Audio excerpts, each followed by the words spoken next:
Engkau Allah yang senantiasa hadir di dalam kehidupan kami. Tiada pernah satu detik pun Engkau meninggalkan kami. Tiada pernah Engkau meninggalkan kami sendirian, karena Engkau selalu hadir bersama dengan kami. Saat ini Tuhan, kami ingin duduk diam mendengarkan firman-Mu. Biarlah Roh Kudus-Mu sendiri yang akan mengurapi hamba-Mu yang lemah dan terbatas ini, untuk menjadi alat Tuhan, untuk menyampaikan kebenaran firman-Mu, untuk menguatkan jemaat di tempat ini, untuk memberitakan firman, kebenaran firman-Mu. Biarlah Tuhan sendiri yang akan bekerja.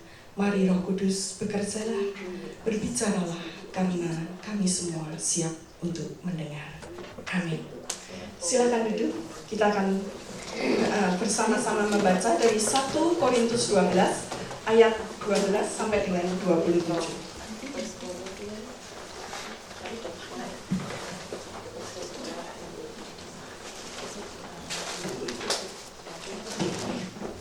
1 Korintus 12 ayat yang ke-12 sampai dengan 27. Banyak anggota tetapi satu tubuh. Karena sama seperti tubuh itu satu dan anggota-anggotanya banyak, dan segala anggota itu sekalipun banyak merupakan satu tubuh, demikian pula Kristus.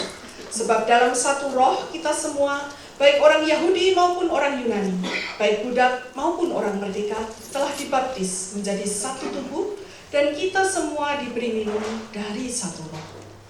Karena tubuh juga tidak terdiri dari satu anggota, tetapi atas banyak anggota. Andai kata kaki berkata, karena aku bukan tangan, aku tidak termasuk tubuh. Jadi benarkah ia tidak termasuk tubuh? Dan andai kata telinga berkata, karena aku bukan mata, aku tidak termasuk tubuh. Jadi benarkah ia tidak termasuk tubuh? Andai kata tubuh seluruhnya adalah mata, di manakah pendengaran? Andai kata seluruhnya adalah telinga, di manakah penciuman? Tetapi Allah telah memberikan kepada anggota masing-masing secara khusus suatu tempat pada tubuh seperti yang dikehendakinya. Andai kata semuanya adalah satu anggota, di manakah tubuh? Memang ada banyak anggota, tetapi hanya satu tubuh. Bagian selanjutnya nanti akan kita baca di bagian yang lain. Rudolph the red-nosed reindeer have a very shiny nose, and if you ever saw it, you will even say it glows. All of the other reindeer used to love and call him names. They never let poor Rudolph join in any reindeer game. Then one foggy Christmas Eve, Santa came to say, Rudolph, with your nose so bright, won't you guide my sleigh tonight? Then how did reindeer love him as they shouted out with glee, Rudolph the red-nosed reindeer, you'll go down in history. Lagu ini salah satu lagu Natal. Ini menjelang Natal, di mana-mana kita banyak mendengar lagu Natal. Lagu ini menceritakan tentang seekor reindeer, kijang kutub, rusa kutub, yang berbeda dari teman-temannya. Hidungnya merah, terlalu merah. So we can say it glows if you look at it. Jadi Rudolph ini karena perbedaannya, dia dibully oleh teman-temannya. Diejek, ditertawakan, bahkan dikucilkan karena tidak diajak bermain. They won't let Rudolph ini untuk join in any reindeer game. Bersyukurnya di suatu malam Natal yang berkabut, Santa bertanya kepada Rudolph, Rudolph, with your nose so bright, would you guide nicely tonight. Jadi Santa sesuai tradisi tiap malam Natal membagikan hadiah untuk anak-anak di seluruh dunia. Tapi di tengah Natal yang berkabut itu menjadi hal yang sulit bagi Santa untuk menembus kabut. Ini Rudolf yang punya hidung merah ini menyelamatkan Natal untuk anak-anak sehingga mereka bisa tetap mendapatkan hadiah dari Santa.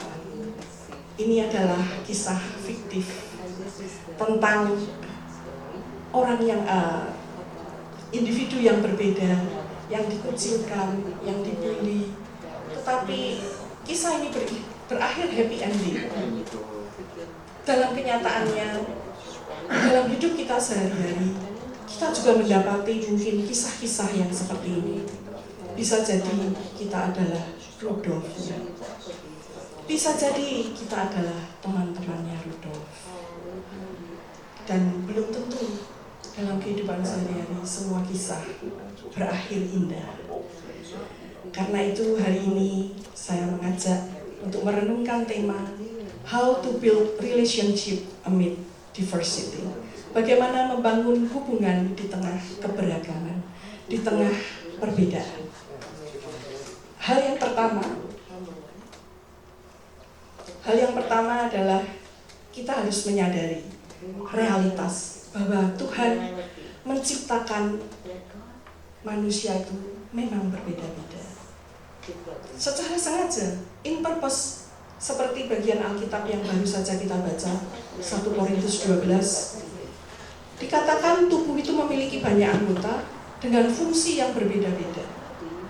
Kalau seluruhnya mata, nggak bisa jadi tubuh.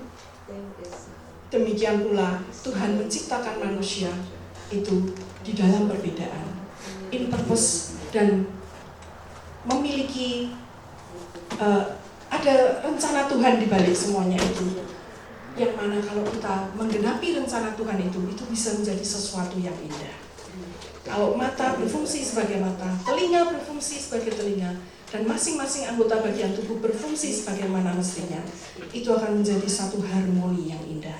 Jadi pertama kita menyadari realitas bahwa God create, we as a God creation, we created in purpose, so we can fulfill God's plan. Yang pertama adalah God's plan or God's creation. Jadi memang Tuhan menciptakan kita berbeda. Kenalilah dirimu, ketahuilah, kenalilah dirimu, juga kenalilah orang lain, mengenali apa itu ciptaan Tuhan di dalam hidup kita.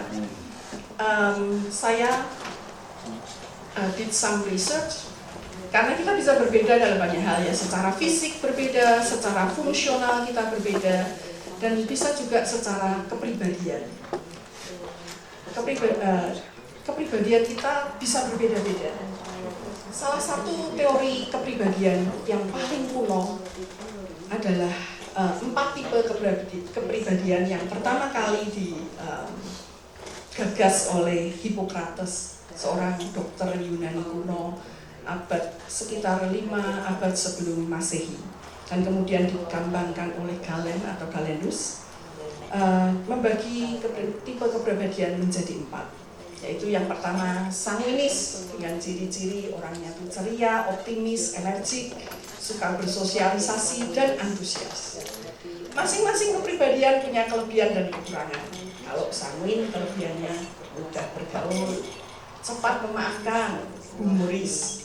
Tapi ada kekurangannya. Kekurangannya easy to distract, mudah terdistraksi, kurang fokus dalam waktu yang lama, dan kadang tidak mau memperdulikan pandangan orang lain. Tipe yang kedua adalah Polaris. Polaris ini orangnya ambisius, tegas, berorientasi pada tujuan, jadi goal oriented dan very logic. Kelebihannya, ini seorang pemimpin ya, suka memimpin dan pandai membuat keputusan. Kekurangannya terkadang bisa menjadi agresif dan dominan. Tipe yang ketiga, melankolis. Melankolis ini orangnya sensitif, analitis, perfeksionis, dan introspektif.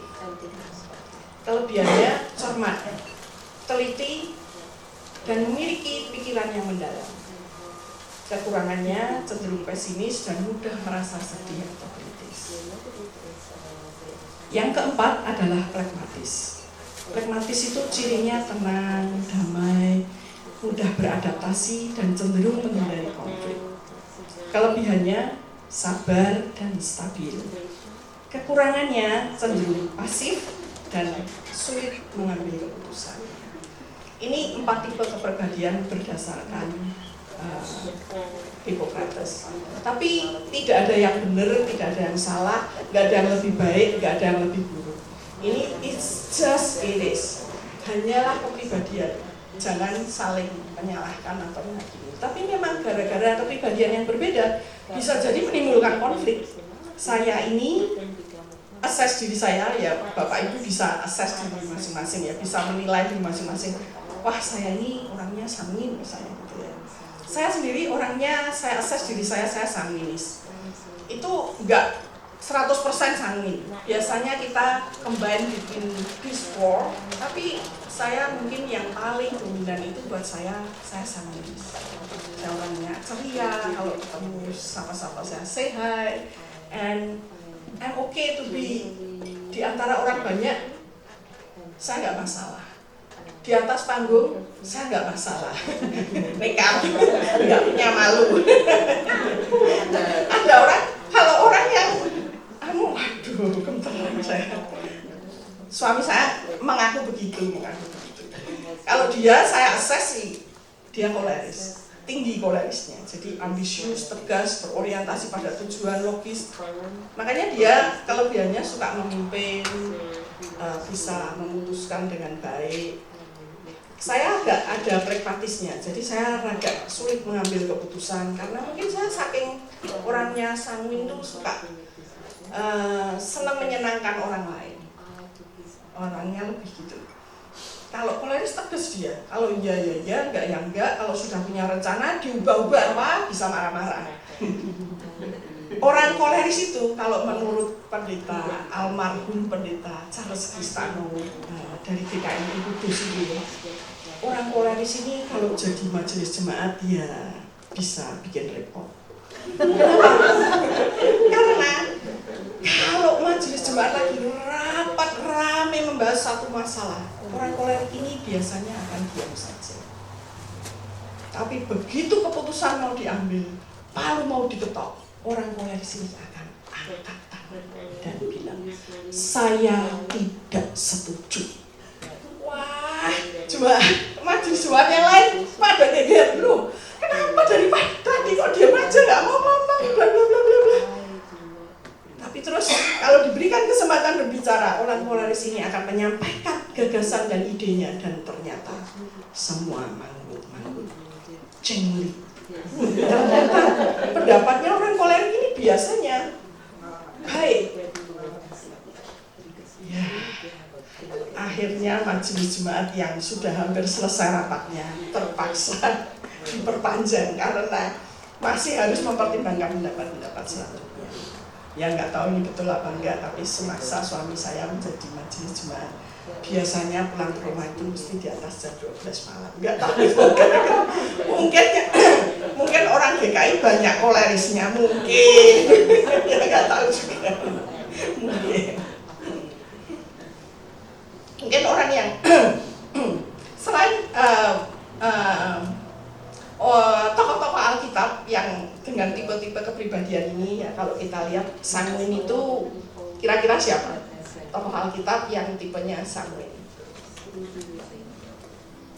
Petrus, ya. Petrus itu orangnya sanguin, sangat energik. Kalau ditanya langsung nyaut, nggak pakai bingkai pikir ya. Menurut kamu siapakah aku? Mesias.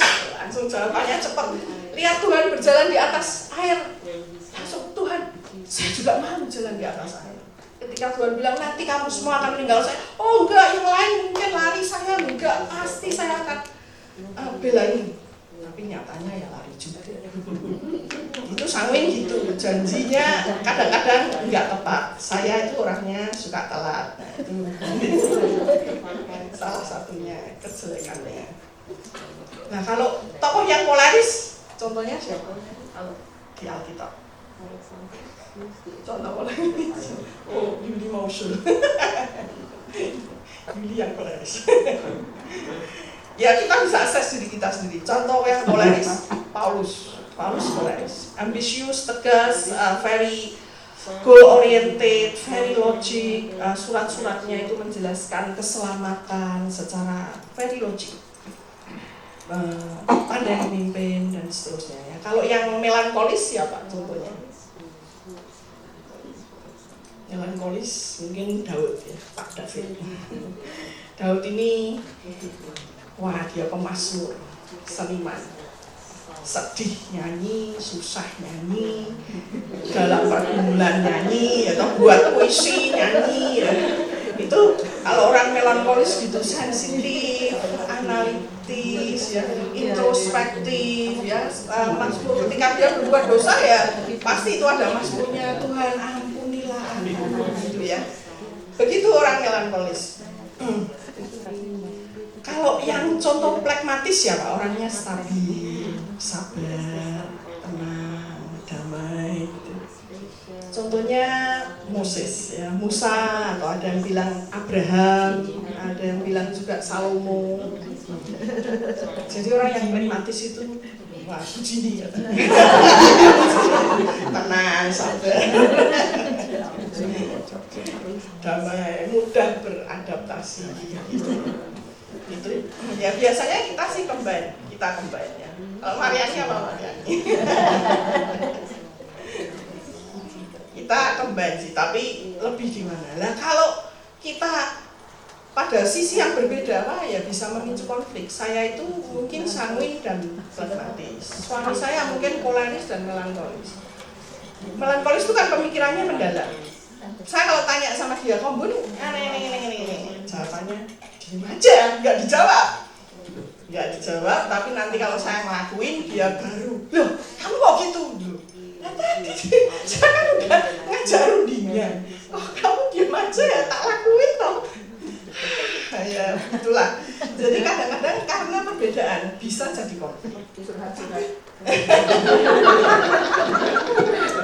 Tapi ya bagaimana membangun relationship di tengah perbedaan ya? Satu ya menyadari dulu bahwa memang perbedaan itu ada, tidak perlu disesali perbedaannya, tidak perlu menjadi hambatan, tapi bagaimana kita mengelola, how we manage perbedaan itu bisa menjadi sesuatu yang kelebihan. Sebetulnya selain teori 4 teori kepribadian itu ada berbagai teori yang lain. Contohnya 16 tipe kepribadian berdasarkan Myers-Briggs, itu MBTI, Myers-Briggs Type Indicator. Itu dia membagi menjadi 4 skala. Yang pertama extrovert introvert, ini berdasarkan bagaimana seseorang merespons atau berinteraksi dengan lingkungan. Jadi mungkin saya lebih extrovert, suami saya lebih introvert. Terus berdasarkan sensing atau intuition, itu skill yang kedua, itu skill bagaimana seseorang mengumpulkan atau mengolah informasi dari dunia sekitarnya. Jadi yang sense itu yang memakai nalar, makanya orang Amerika bilang it doesn't make sense, itu nggak masuk akal gitu ya. Kalau orang sense itu pakainya akal, pakainya nalar.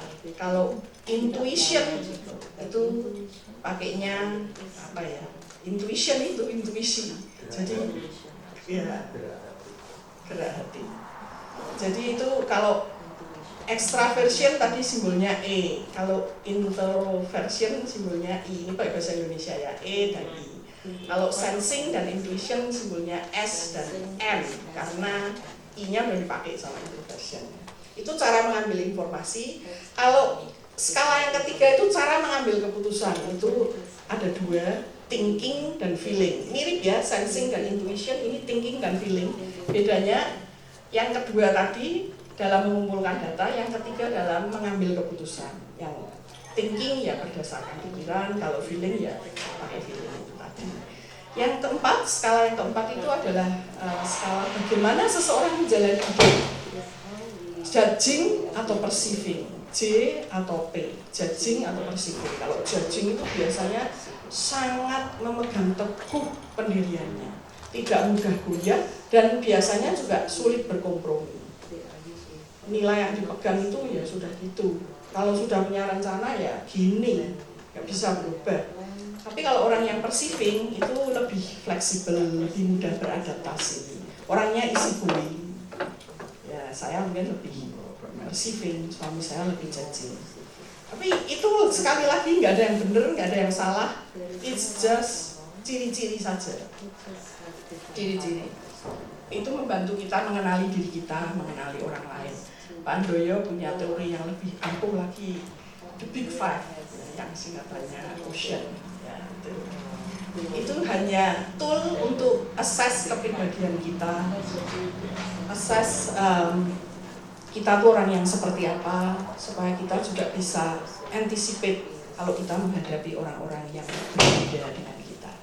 Itu tadi yang pertama, menyadari bahwa kita adalah God create us different in purpose, juga itu adalah bagian dari God's plan. Yang kedua adalah bagaimana kita bisa menjadikan perbedaan kepribadian atau perbedaan itu menjadi sarana untuk bertumbuh, grow. Jadi yang kedua unsurnya adalah grow. Bagaimana kita menjadikan perbedaan-perbedaan ini bukan sebagai hambatan, malah menjadi sarana untuk bertumbuh. Bertumbuh bisa secara rohani, bisa juga untuk bertumbuh secara karakter, membentuk karakter kita. Kita baca dari Efesus 4 ayat kedua dan ketiga.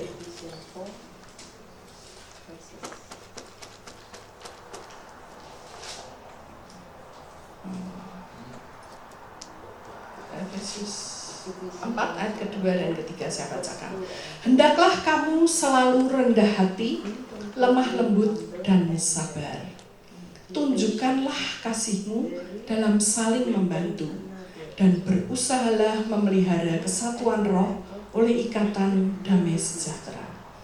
Jadi kalau kita menghadapi orang yang berbeda, itu kita bisa melatih diri kita untuk menjadi tadi sabar. Itu karakter-karakter yang bisa kita latih: sabar, lemah lembut, rendah hati, dan at some point saling membantu satu sama lain. Saya pernah punya pengalaman di gereja saya dulu di Indonesia. Saya menjadi ketua sekolah minggu. Di tengah masa pelayanan saya datang seorang pengerja baru dari barusan lulus dari sekolah teologi ternama. Kami sekolah minggu kami itu karena kita DKI ya, very organized. Jadi seperti sekolahnya Pak Han punya silabus, kita juga punya silabus. Kita punya kurikulum pengajaran. Kadang bisa berupa buku, kadang bisa juga berupa lembar fotokopian kayak gitu lah. Tapi kita sudah tahu apa yang akan kita ajarkan pada anak-anak, ada rencananya, udah ada kurikulumnya. Karena punya kurikulum, sekolah minggu kita punya cabang cukup banyak. Saya senang sekali hari ini kita kedatangan Ibu Kiki, ini Ibu Victoria ini. Dulunya rumahnya di Suburan 31. Boleh berdiri dengan Ibu Kiki? Ini padahal masalah Ibu Kiki ini rumahnya di Suburan 31 itu menjadi salah satu cikal bakal tempat sekolah minggu kami. Dulu mungkin anaknya bisa sampai berapa?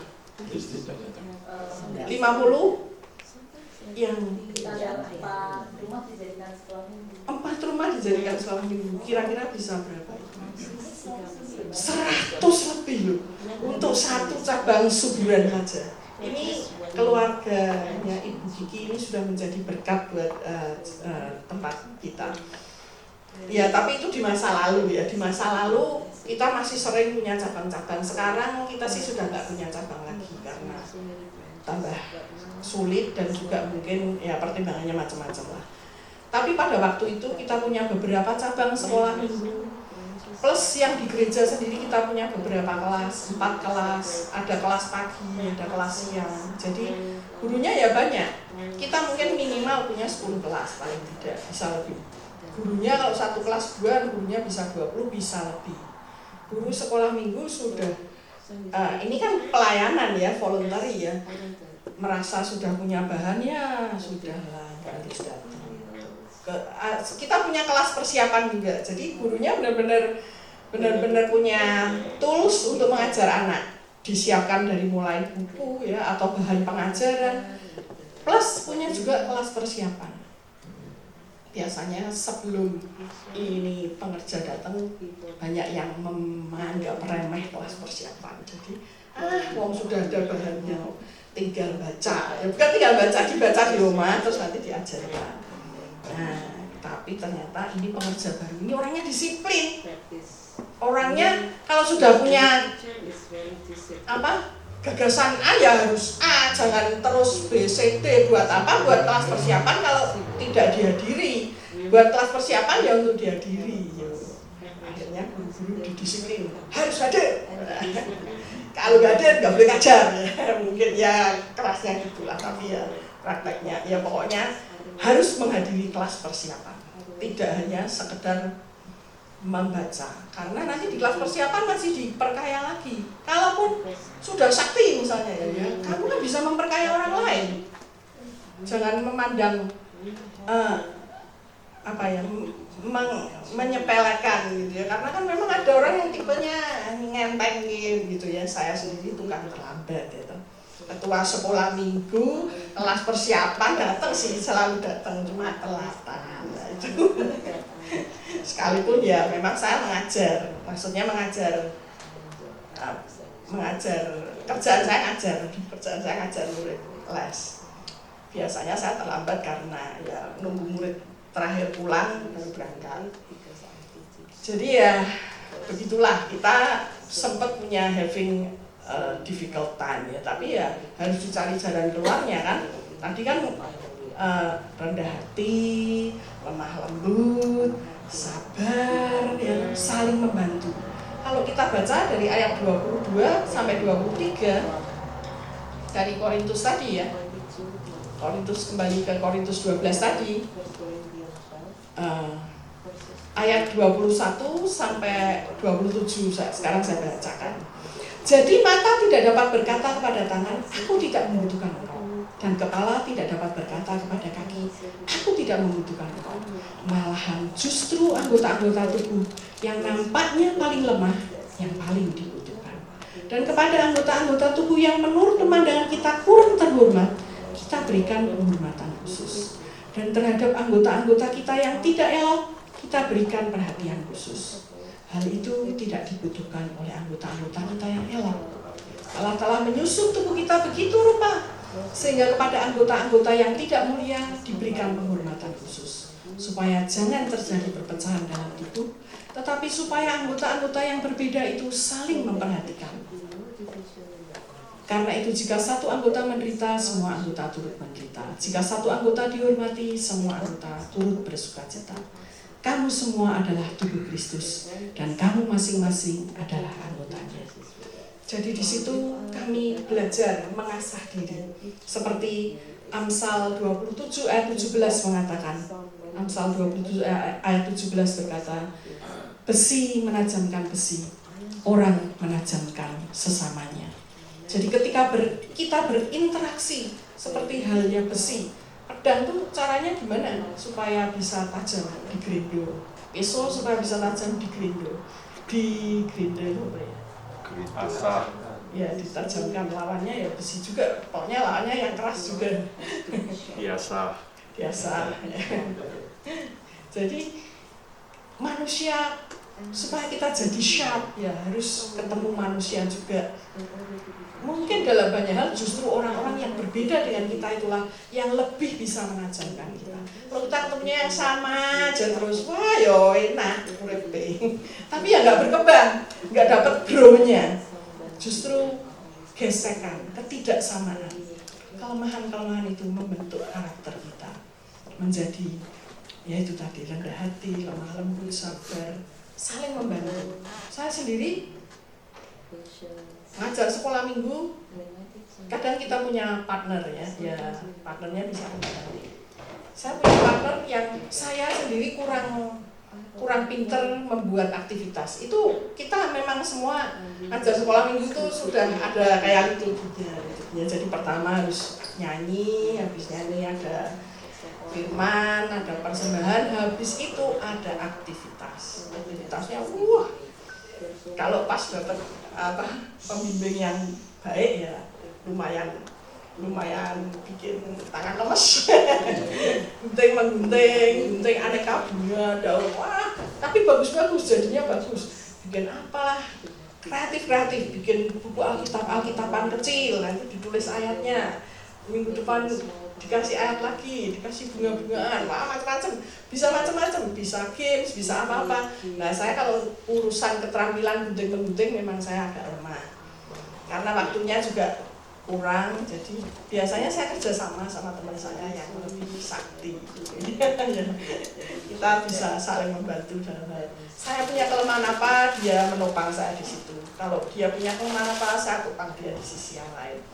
Saya pernah punya teman yang rumahnya jauh sekali, tapi itu pintar sekali bikin keterampilannya. Saya bantuin bikin keterampilannya, tapi saya bantuin dia nganterin pulang. Karena rumahnya jauh sekali. Kalau kelas persiapan selesai bisa jam 8, jam 9, saya masih harus nganter ke rumahnya di Manyaran itu, ya kembali ke rumah lagi ya bisa 2 jam mungkin, nggak tahu, 1 sampai 2 jam ya, takes time. Tapi ya itu part dari saling membantu itu tadi. Kita bisa bertumbuh bersama, grow. Dan aspek yang ketiga yang kita pelajari, kita bisa hubungan-hubungan relasi-relasi di antara anggota tubuh yang berbeda itu adalah part yang harus kita syukuri. So be grateful on it. Filipi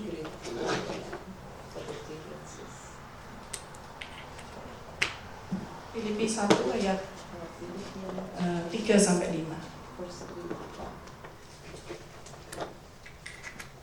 Filipi 1 ayat ketiga sampai yang kelima. Judul perikopnya ini adalah ucapan syukur dan doa. Jadi ini ucapan syukurnya Rasul Paulus pada jemaat di Filipi. Saat menuliskan surat ini, Rasul Paulus berada di dalam penjara. Jadi kondisinya Rasul Paulus itu kondisi yang sedih sekali. Tapi boleh dibilang kitab Filipi ini dibilang sebagai kitab sukacita. Karena di kitab Filipi ini ada begitu banyak kata sukacita yang ditulis Paulus. Dan ini di bagian awal dari kitab Filipi, Paulus menuliskan part ini ya. Aku mengucap syukur kepada Allahku setiap kali aku mengingat kamu. Dan setiap kali aku berdoa untuk kamu semua, aku selalu berdoa dengan sukacita. Aku mengucap syukur kepada Allahku karena persekutuanmu dalam berita Injil mulai dari hari pertama sampai sekarang ini. Jadi Rasul Paulus menghargai setiap relasinya dengan jemaat-jemaat yang dia pernah bangun.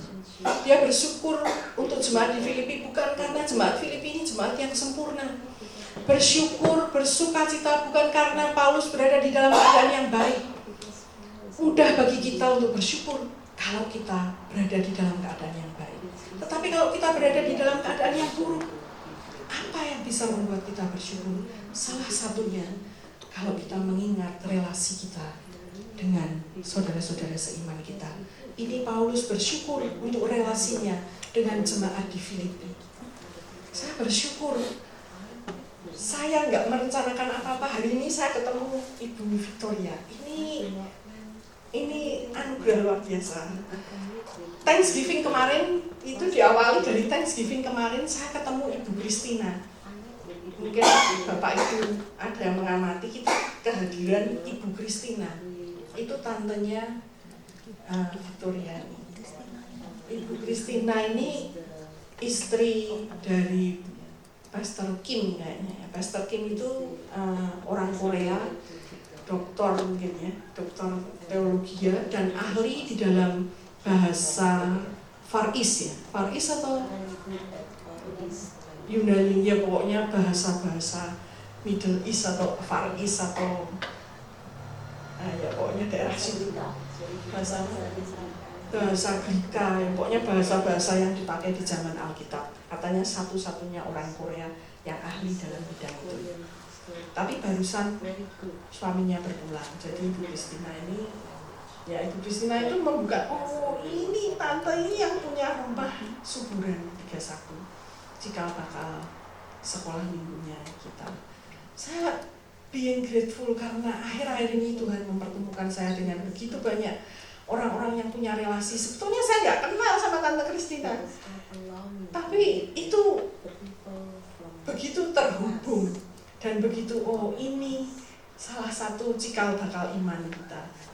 Karena saya sendiri murid sekolah minggu, saya sendiri background keluarganya bukan Kristen, tapi saya menjadi Kristen karena saya dijangkau oleh sekolah minggu, bukan di cabang suburan, di cabang yang lain, tapi gereja ini sudah menjadi memberikan landasan iman buat saya, buat suami saya juga. Jadi saya bersyukur untuk relasi-relasi yang Tuhan izinkan untuk pernah saya alami. Akhir-akhir ini saya juga bertemu dengan teman-teman saya yang sudah 30 tahun lebih tidak ketemu. Teman SMA saya, terus saya ketemu tahun lalu, setelah 30 tahun nggak ketemu, terus akhirnya kemarin waktu saya ke Jepang kita ketemu lagi, kita schedule untuk ketemu dan kita have fun, benar-benar bersyukur. Baru beberapa minggu yang lalu, mungkin sekitar bulan lalu, saya ketemu teman saya yang juga sudah 34 tahun nggak ketemu, dulunya gerejanya sama. Kita pergi bareng ke San Diego. Itu sudah bertahun-tahun kita nggak ketemu ya, kita masih bisa terhubung.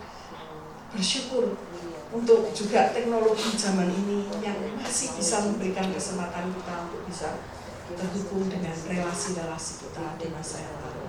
Saya beberapa kali bercerita, kami juga memiliki grup Zoom meeting dengan teman-teman kami ex remaja Madya di gereja kami dulu Karangsari. Kami punya Zoom meeting tiap pagi. Tadi kita juga Zoom meeting. Jadi kalau di sini minggu pagi saya, di sono minggu malam. Dan kita tetap bersekutu bersama, saling mendoakan. Itu make a lot of difference. Waktu kami menghadapi masalah di Santa Barbara, doanya kelompok ini yang juga menjadi menguatkan buat kami, yang menghiburkan kami. Jadi mensyukuri untuk setiap relasi yang Tuhan izinkan untuk hadir di dalam kehidupan kita. Yang keempat, kalau kita kembali pada lagu Rudolf tadi, pada kisah Rudolf tadi, kita melihat bagaimana akhirnya Rudolf itu diterima oleh komunitasnya. Bagaimana Rudolf diterima oleh komunitasnya? Bukan karena dia menjadi sama, tetapi karena dia menemukan unique contribution to the community.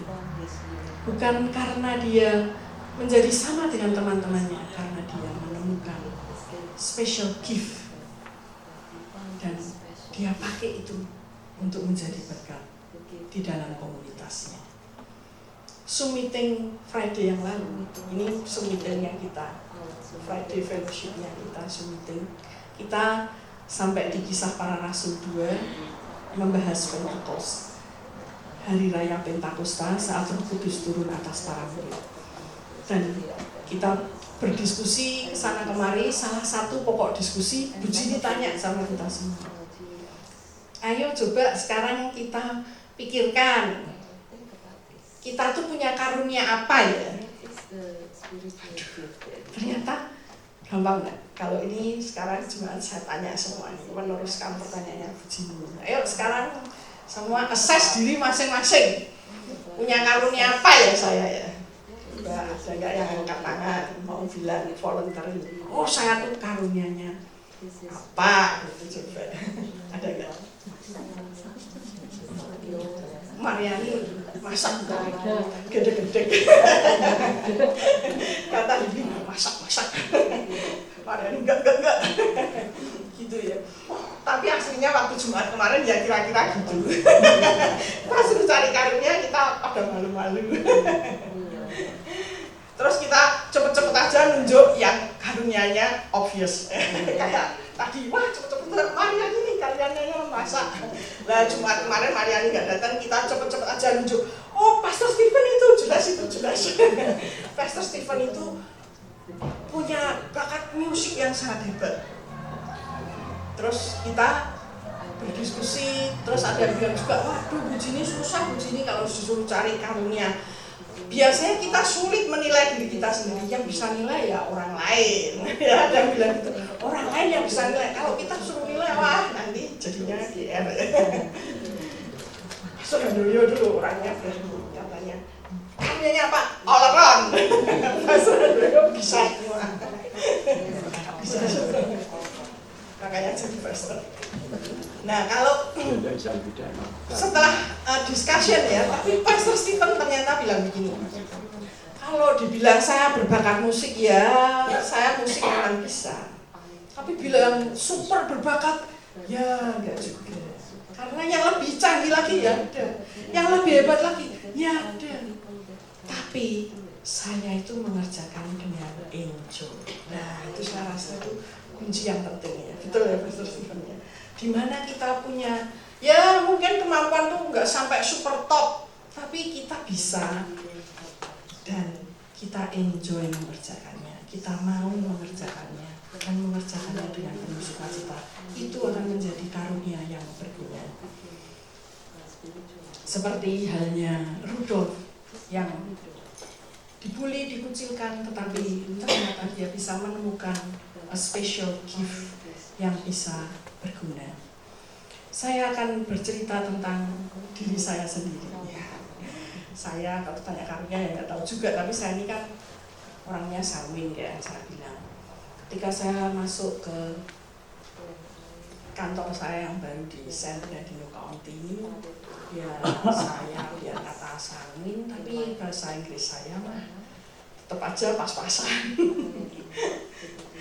Ya sekantor mungkin paling blow-on saya lah bahasa Inggris boleh dibilang ya kan. Semua mungkin ya either lahir di sini, orang sini, atau kalau yang nggak dari sini pun mungkin jauh lebih lama dari saya tinggal di sini. Jadi mungkin juga sekolah di sini, have their degree here. Sementara saya punya degree-nya dari Indonesia. Jadi saya ya kemampuan bisa, tapi mungkin ngomong ya begitulah. Tapi saya bersyukur. Saya tuh kalau makan pergi ke ruang makan, pergi ke break room. Tidak semua orang kalau makan pergi ke break room. Nah, di unit saya cuma saya dan satu teman saya lagi cowok yang makannya di break room. Karena kita satu unit, ya udah kita makan satu meja.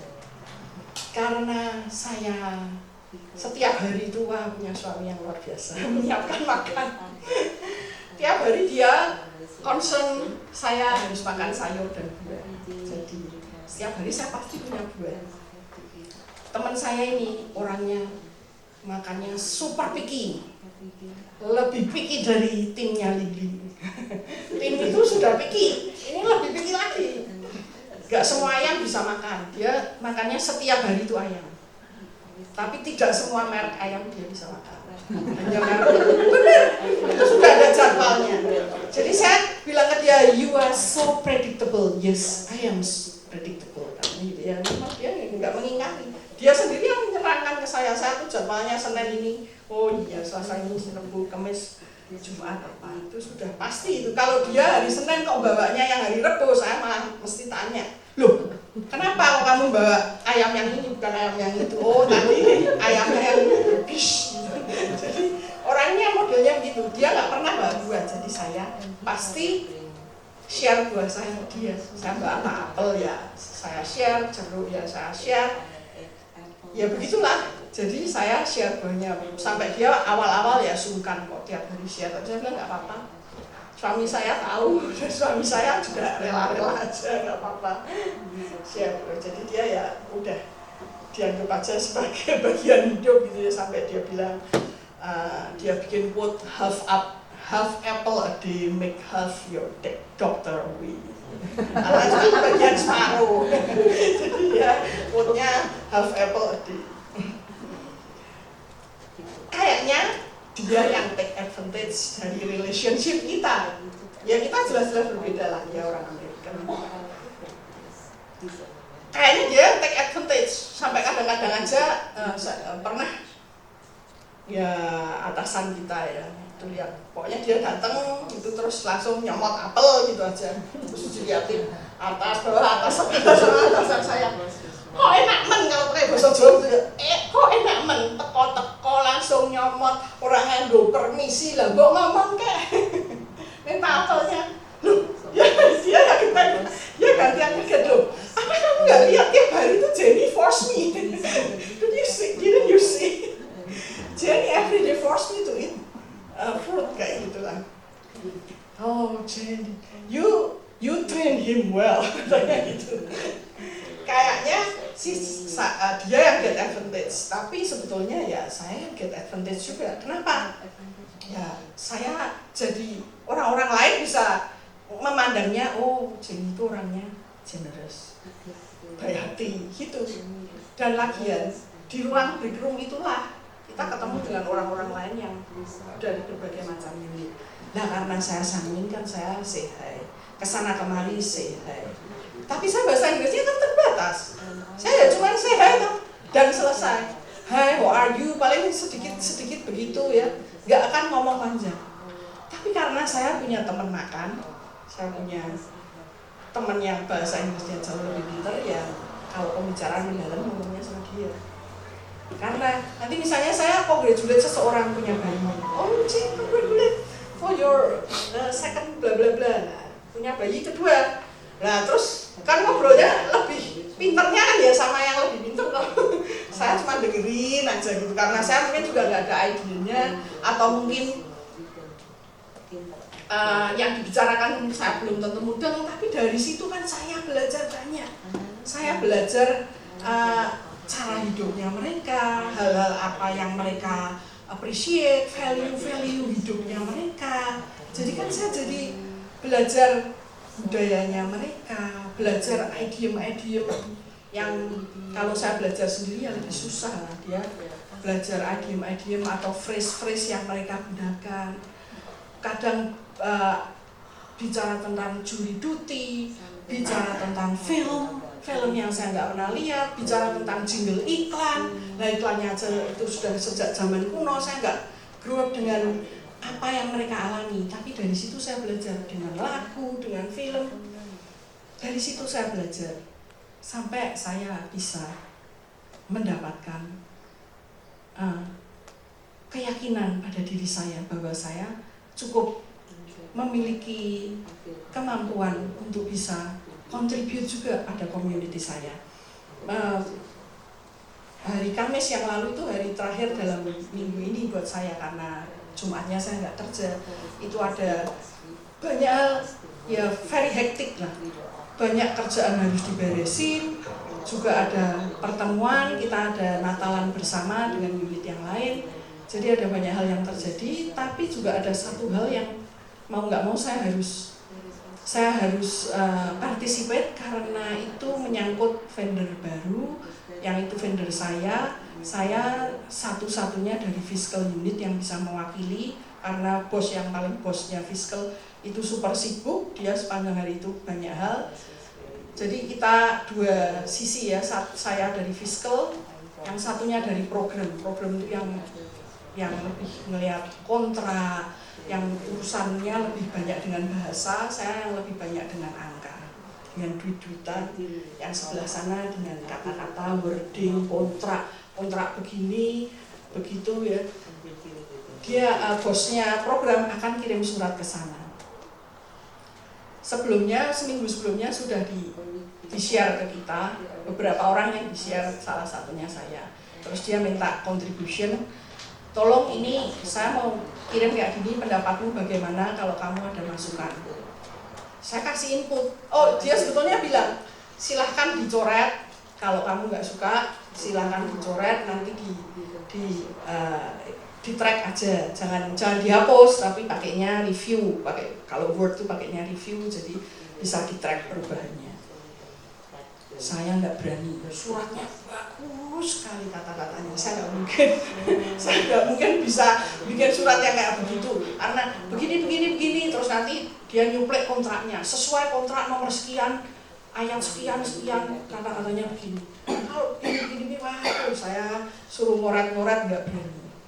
Yang dari program ngoret-ngoret, saya nggak berani, saya tulis surat. Tapi saya ada contribution, jadi saya berani take part untuk memberikan kontribusi. Saya kasih kontribusi, ini angkanya nggak segini tapi segini. Ini ngapain kamu bawa ini kalau dia nggak klaim angka sama sekali di situ? Kamu jangan bawa ini tuh banyak biasanya untuk vendor-vendor besar. Wong vendor besar aja kita masih debate di situ.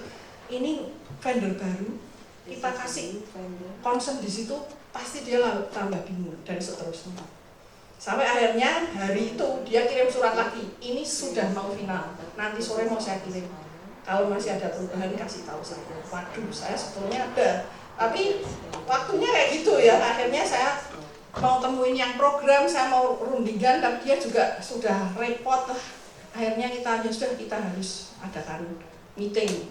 Pikirnya kita mau meeting aja 15 menit in person, tapi ternyata yang bosnya program itu bilang, wah kita team meeting aja ya. Kita team meeting. Team meeting tuh meetingnya pakai Teams. Programnya kayak Zoom lah, kayak Zoom tapi ini punyanya Google, punyanya Microsoft ya. Microsoft Teams. Jadi kita pakai Teams, ya sananya share screen. Saya berani memberikan contribution. Oh ini angkanya begini, ini please diubah. Terus yang program juga bilang ini kata-katanya jangan begitu. Kalau begini itu kan pengertiannya begini. Nyatanya kok kita tidak melakukan begitu. Jadi ya kita discuss sampai akhirnya bisa menghasilkan surat yang baik yang akan kita kirim. Jadi bagian yang ketiga adalah find your gift, use it, exercise it, sehingga kamu bisa menjadi part dari community. Jadi saya menyingkat apa yang kita pelajari siang hari ini menjadi 4G. Jadi ada 4G yang kita pelajari hari ini. Yang pertama, bagaimana caranya kita membangun relationship di tengah perbedaan, di tengah keberagaman. Yang pertama, menyadari bahwa itu adalah God's creation, God's plan. Gak ada yang salah dengan perbedaan. Itu bagian dari rencana Tuhan. Itu bagaimana Tuhan menciptakan kita. Yang kedua, grow. Pakai perbedaan itu sebagai sarana untuk grow. Sarana untuk bertumbuh karaktermu, bertumbuh kepribadianmu. Yang ketiga, grateful, bersyukur untuk setiap perbedaan yang kita miliki, bersyukur untuk setiap relasi yang kita miliki. Relasinya bisa relasi yang baik, bisa relasi yang kurang baik. Seperti saya tadi cerita, saya dengan pembimbing saya, mungkin ya awalnya kurang baik. Mungkin ya awalnya kita, loh kok gitu ya, sama-sama terkejut mungkin, sana ya terkejut biasa, saya ya terkejut biasa, nah mungkin ya. Tapi bagaimana lewat relationship yang seperti itu, ternyata kita bertumbuh. Ya, just being grateful. Yang keempat, jangan lupa, lakukan ini, find your gift. Semua PR buat kita semua. PR, find your gift. Apa ya, karunia apa ya yang Tuhan kasih kepada kita. Gak usah yang muluk-muluk, tapi ingat pesannya Pastor Stephen, enjoy. Bukan gift yang sampai super sakti ya tuh. Nanti semua ya bilangnya enggak, Mariani itu buat kita ya sudah paling sakti masaknya. Tapi tadi dibilang teman ini Mariani ini tukang masak. Mariani tetap bilang enggak ada. Ya, semuanya pasti punya karunia, pasti punya gift yang Tuhan titipkan pada kita. Kenali giftmu, find your gift, use it, practice it, exercise it, supaya kita bisa menjadi berkat. Amin. Mari kita bersama berdoa. Tuhan, terima kasih untuk firman-Mu siang hari ini. Terima kasih Engkau mengingatkan kami, Engkau memberikan perbedaan di tengah-tengah kami. In purpose, dengan maksud yang baik.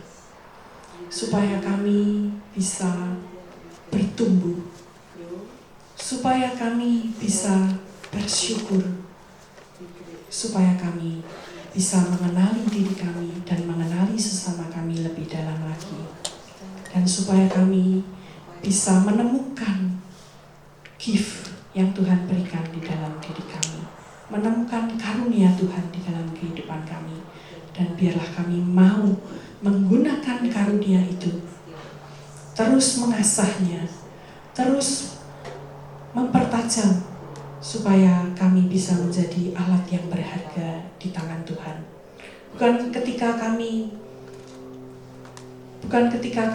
menghadapinya dengan memperbandingkan satu dengan yang lain. Oh, yang lain lebih baik, yang lain lebih jelek. Tetapi kami menyadari bahwa di dalam segala sesuatu yang Tuhan ciptakan, Tuhan memiliki maksud yang indah. Dan biarlah kami bisa menjadi yang terbaik yang kami bisa, sesuai dengan gift yang Tuhan percayakan kepada kami. Biarlah kami terus berkarya dan terus melayani. Terima kasih Tuhan. Di dalam nama Tuhan kami Yesus Kristus, kami berdoa dan bersyukur. Amin.